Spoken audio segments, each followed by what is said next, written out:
अस्सलाम वालेकुम सामीन। 4 रबीउल अव्वल और 20 सितंबर है। खबर का उन्वान है, नई पार्लियामेंट के बाद अब उत्तर प्रदेश में नई असम्बली बनाने की तजवीज़ पास हुई है। जिस तरह नई पार्लियामेंट दिल्ली में बनी है, इससे यूपी में नई विधानसभा, नई असम्बली बनने जा रही है, जिस पर 3000 करोड़ रुपए का खर्चा बताया जा रहा है। खबरों में कहा गया है कि अटल बिहारी वाजपेयी के यूम पैदाइश 25 दिसंबर को इसका संग बुनियाद रखा जा सकता है।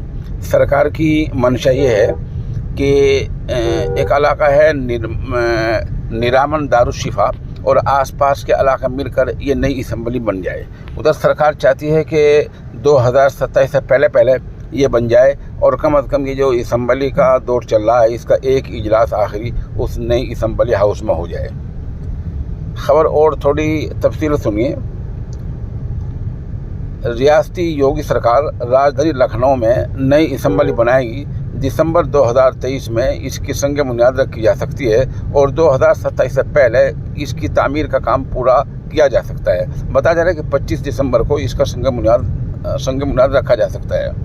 दरअसल जो मौजूदा असम्बली की बिल्डिंग है, सरकारी तौर पर बताया गया है कि लगभग 100 साल पुरानी है।